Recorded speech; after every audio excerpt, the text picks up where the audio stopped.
Labour കോഡിന് കേരളത്തിൽ കരട് ചട്ടമുണ്ടാക്കിയത് ഇടത് മുന്നണിയും ഭരണാനുകൂല ട്രേഡ് യൂണിയനുകളും അറിയാതെ. ഇതാണ് നമ്മുടെ മലയാള മനോരമ ഇന്ന് 1-ാം പേജിൽ പ്രധാന വാർത്തയായി കൊടുത്തിരിക്കുന്നത്.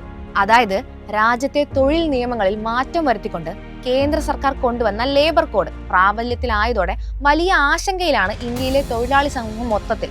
ആ ആശങ്കയെ മുതലെടുത്ത് എങ്ങനെ സംസ്ഥാന സർക്കാരിന്റെ തലയിൽ കൊണ്ടിടാം എന്നാണ് മനോരമ ഗവേഷണം നടത്തുന്നത്. വേതനം, സാമൂഹിക സുരക്ഷ, വ്യവസായ ബന്ധങ്ങൾ, തൊഴിലിട സുരക്ഷ എന്നീ 4 വ്യവസ്ഥകളാണ് കോഡിലുള്ളത്.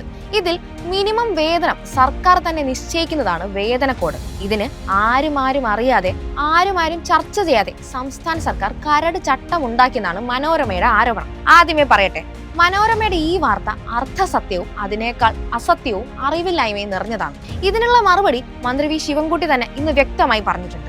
ഈ കാര്യത്തെ സംബന്ധിച്ചിടത്തോളം റീജിയണൽ അടിസ്ഥാനത്തിൽ കേന്ദ്ര തൊഴിൽ സെക്രട്ടറി സീനിയർ IAS ഓഫീസറുടെ നേതൃത്വത്തിൽ റീജിയണൽ യോഗങ്ങൾ ചേർന്നിരുന്നു.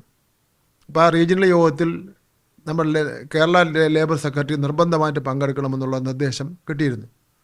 സ്വാഭാവികമായിട്ട് കേന്ദ്ര ഗവൺമെൻറ്റിൻ്റെ ലേബർ സെക്രട്ടറി സംസ്ഥാനത്തിൻ്റെ ലേബർ സെക്രട്ടറിയോട് ഒരു യോഗത്തിൽ പങ്കെടുക്കണമെന്ന് പറഞ്ഞാൽ അവർക്ക് പങ്കെടുക്കാൻ കഴിയില്ലെന്ന് നിഷേധിക്കാൻ വേണ്ടി പ്രയാസമായിരിക്കും. അപ്പോൾ പങ്കെടുക്കാൻ നമ്മൾ അനുവാദം കൊടുത്തിരുന്നു.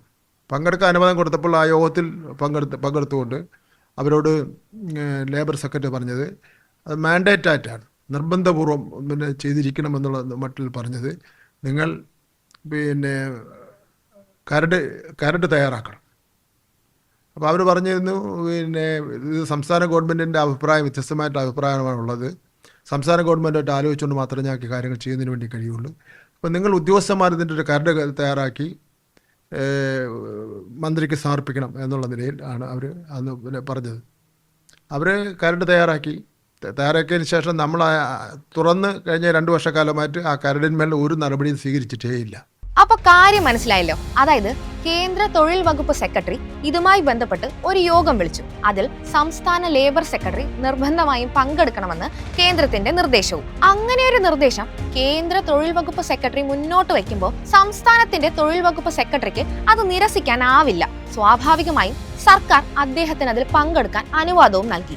ആ യോഗത്തിൽ സംസ്ഥാന തൊഴിൽ വകുപ്പ് സെക്രട്ടറിയോട് ലേബർ കോഡുമായി ബന്ധപ്പെട്ട് ഒരു കരട് ചട്ടം ഉണ്ടാക്കണമെന്ന് കേന്ദ്രത്തിന്റെ തൊഴിൽ സെക്രട്ടറി നിർദ്ദേശം നൽകി. നയപരമായി അത് ചെയ്യേണ്ടതാണ് എന്നതിനാൽ ഒരു കരട് തയ്യാറാക്കി. എന്നാൽ ആ നടപടിക്രമങ്ങളുടെ ഭാഗമായി തയ്യാറാക്കിയെന്നല്ലാതെ സർക്കാർ അത് അംഗീകരിക്കുകയോ അതിന്മേൽ എന്തെങ്കിലും നടപടി സ്വീകരിക്കുകയോ ചെയ്തിട്ടില്ല.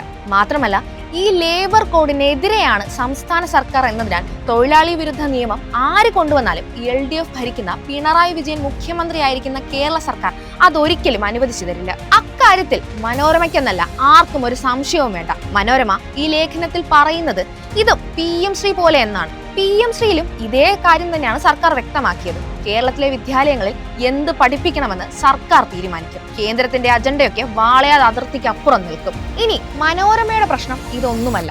നടക്കാൻ പോകുന്ന തദ്ദേശ തിരഞ്ഞെടുപ്പും പിന്നീട് വരുന്ന നിയമസഭാ തിരഞ്ഞെടുപ്പുമാണ്. അതിനായി സതീശിനെയും ടീമിനെയും ആയുധം കൊടുത്ത് സജ്ജരാക്കുക എന്നതാണ് മനോരമയുടെ ദൗത്യം. ഒപ്പം LDF സർക്കാരിനെ അപകീർത്തിപ്പെടുത്തണം. അതിനാൽ വരും ദിവസങ്ങളിലും മനോരമയിൽ ഇത്തരം സർക്കാർ വിരുദ്ധ വാർത്തകളുടെ ഒരു ഘോഷയാത്ര തന്നെ കാണേണ്ടി വരും. എന്തായാലും കാള പെട്ടെന്ന് കേൾക്കുമ്പോൾ കയറെടുക്കുന്ന മനോരമ ഇന്ന് സ്വയം കുഴിച്ച കുഴിയിൽ വീണു. LDF സർക്കാരിന്റെ വകുപ്പുകളിലൊക്കെ കരട് ചട്ടം തിരയുന്ന മനോരമ ഇനിയെങ്കിലും സ്വന്തം കണ്ണിലെ കരട് തിരിച്ചറിഞ്ഞാൽ നല്ലത്.